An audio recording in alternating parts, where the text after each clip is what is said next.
Salut à tous. Aujourd'hui, je vais encore parler à l'enfant qui est en vous. En tout cas en partie.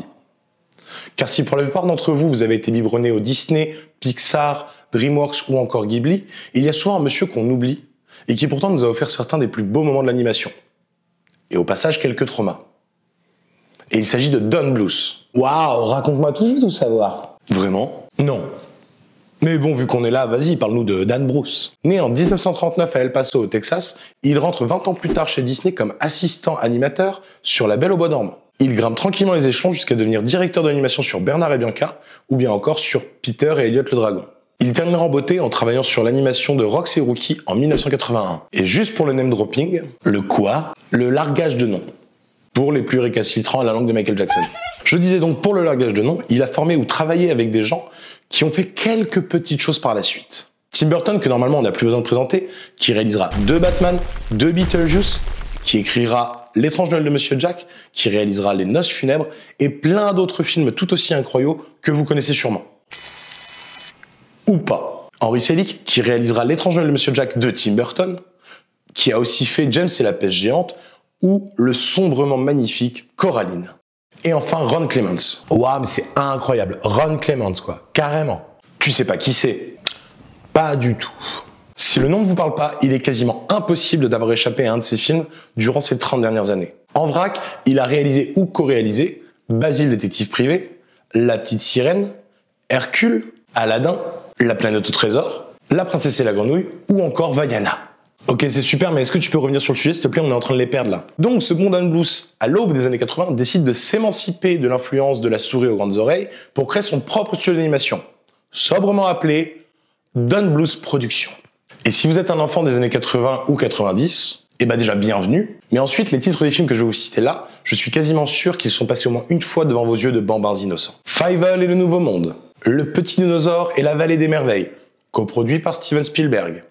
Rocorico, Pousselina, Anastasia, Titan AI ou AE. Et le film d'aujourd'hui, s'il n'est pas des plus connus chez nous, connaît un véritable culte outre-Atlantique. Même si c'est pas toujours pour les bonnes raisons. Et les plus connaisseurs savent déjà de quel film je vais parler. Normalement, toute personne qui a lu le titre de la vidéo, en fait. Charlie, mon héros. Ou bien All the Dogs Goes to Heaven dans sa version originale. Ou encore Tous les chiens vont au paradis pour nos cousins québécois. Sorti en novembre 89 aux États-Unis et en mars 90 chez nous, il connaîtra une sortie chaotique puisqu'en même temps que La petite sirène de Ron Clements, avec le succès qu'on lui connaît. Il connaîtra un regain d'intérêt avec la sortie VHS l'année suivante, et certains le considèrent comme le meilleur film de Don Bluth. D'accord, mais ça raconte quoi? Parce qu'en fait, ça fait 5 minutes que tu nous balades là. J'y viens.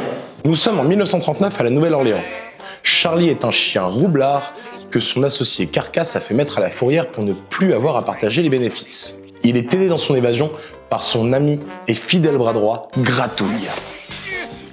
Je peux pas m'en empêcher, ça me gratte quand je suis nerveux. Sois pas nerveux, mais ça me gratte quand même. Mais Carcasse n'a pas dit son dernier mot, puisqu'avec son acolyte Zigouille, ils organisent l'assassinat de Charlie. Adieu, Charlie.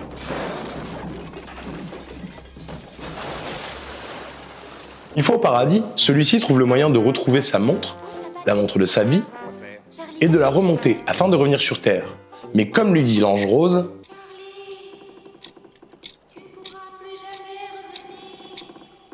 Charlie retrouve Gratouille, qui réagira de façon calme et pondérée. Ce dernier lui apprend que Carcasse cache un monstre dans les cales de son casino. Il le nourrit. Un monstre? Oui, un monstre, j'ai dit un monstre. Un monstre. Ils décident donc d'aller voir ça de leurs propres yeux et découvrent que le dit monstre est en fait une petite fille. Elle est effrayante. Et toi, tu restes un mystère pour moi. Charlie et Gratouille décident de l'embarquer et découvrent qu'elle peut parler aux animaux. Bah évidemment, elle est en train de leur parler. Alors oui, mais en fait, elle peut parler à tous les animaux. Ah! Évidemment, ça s'avère pratique, puisqu'ils vont se servir de son talent pour savoir qui va gagner la course de chevaux d'aujourd'hui. T'es sûr que c'est un film pour enfants? Ah oui, oui. Mais comment on a fait pour être des adultes équilibrés après ça? Parce que tu te trouves adulte. Ok, 1-0 balle au centre. Donc, Anne-Marie, de son petit nom, est d'accord de les aider s'ils donnent l'argent aux pauvres. Ils vont donc monter un plan pour que Gratouille attire l'attention d'un gentil petit couple, pendant que Charlie pickpocketise le portefeuille du monsieur. Ok, c'est officiel, la morale est morte. Non, t'inquiète, c'est pire après. Il gagne donc le gros lot sur de nombreux paris, ouvre un casino et achète de jolis vêtements à la petite. Mais Anne-Marie demande quand ils vont aider les pauvres. Et Charlie décide de l'emmener chez les gens les plus pauvres qu'il connaît, à savoir un orphelinat pour chiots. Après une petite chanson sur le partage, car oui, c'est une comédie musicale, Anne-Marie découvre que Charlie avait volé l'argent pour les paris. Une bouderie express plus tard, elle se met à rêver encore une fois en chanson de vivre dans une belle maison avec les gens dont Charlie a volé l'argent puisqu'ils ont une photo dans leur portefeuille. Charlie vit alors un cas de conscience et fait un cauchemar de l'enfer, traumatisant au passage tous les spectateurs qui ont vu ce film bien trop jeunes.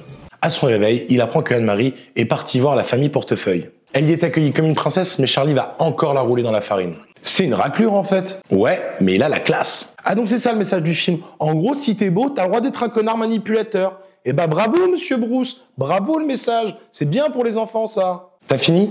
Oui.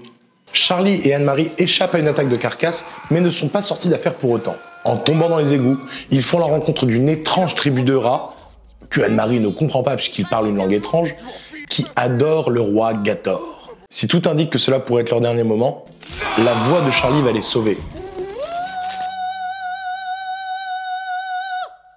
Car oui, l'alligator est mélomane. Comment pourrais-je manger une voix aussi somptueuse que celle-ci? Malheureusement, Anne-Marie est malade. Et pendant ce temps, Gratouille est agressé par Carcasse et ses hommes. Et pour ceux qui auraient vu la dernière vidéo, encore un bel exemple d'ironie dramatique, avec cette fois-ci un cliché des plus pratiques. La scène où un personnage entend une conversation le concernant. En général, ça se passe rarement bien puisque c'est un moment de grande révélation.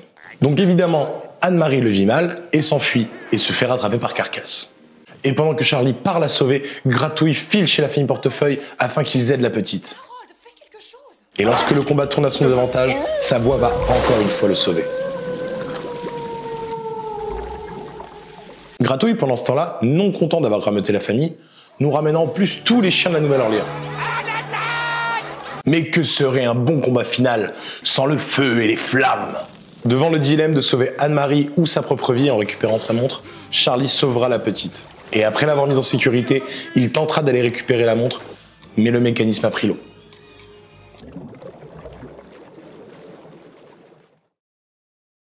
Anne-Marie et Gratouille vivent désormais chez la famille Portefeuille, qui les a adoptés. Charlie est libéré des enfers pour un dernier au revoir à Anne-Marie, et l'ange, qui l'a vu se sacrifier, le laisse revenir au paradis.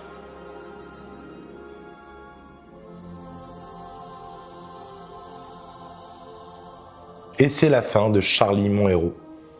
Tu pleures? Non, j'ai une poussière dans l'œil. Faudrait que tu nettoies le décor. Tu sais, t'as le droit de pleurer. Mais si t'as déjà trouvé ça dur, je pense que t'es pas prêt pour ce qui va suivre. Et pour toute personne qui est sensible au sujet de l'enfance et de la maltraitance, même si cette partie va être courte, je vous préviens, elle peut faire mal. Je parlerai du doublage français ensuite, mais pour vous parler de la tragédie qui entoure ce film, je dois d'abord vous parler du doublage original et de son casting.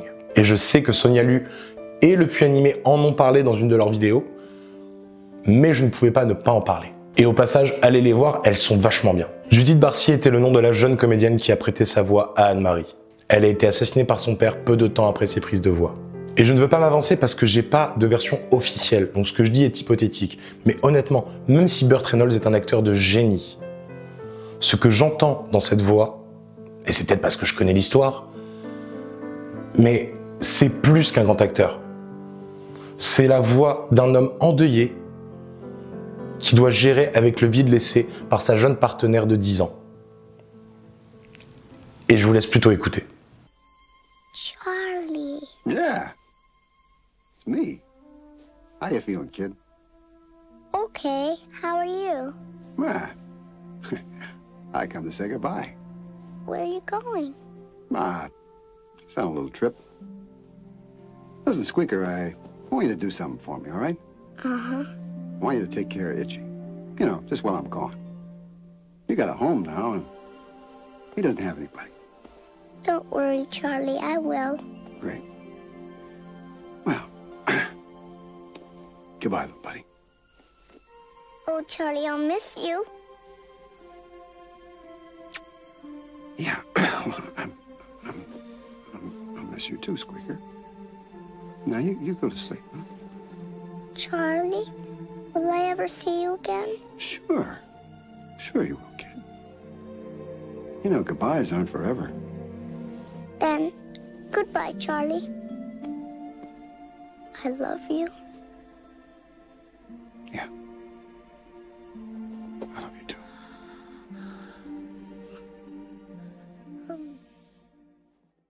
Elle avait aussi doublé le personnage de Becky dans Le Petit Dinosaure et la Vallée des Merveilles, et c'est d'ailleurs l'expression favorite de son personnage qui figurera à jamais sur sa pierre tombale. Kentucky. Yep, that is what it is. Yep, yep, yep. Le doublage français est quant à lui excellent, avec un casting comportant notamment Richard Darbois. Si ce nom ne vous dit rien, c'est une voix que vous avez par contre sûrement entendue dans Aladdin, dans L'Arme Fatale, ou aussi en voix off de Énergie, ou encore de l'émission Danse avec les stars. Et vous l'avez aussi entendu dans mon film préféré, doublé l'un de mes personnages préférés, le professeur Ian Malcolm dans Jurassic Park. Auriez-vous par hasard projeté d'avoir des dinosaures dans votre parc à dinosaures, hein? Eh oh! Eh oh! On retrouve aussi Jack France, qui sera la voix française officielle pendant de nombreuses années de Robert De Niro et Mel Gibson, et qui doublera aussi Kronk dans Cusco, l'empereur mégalo, ou encore Sully dans Monstres et compagnie.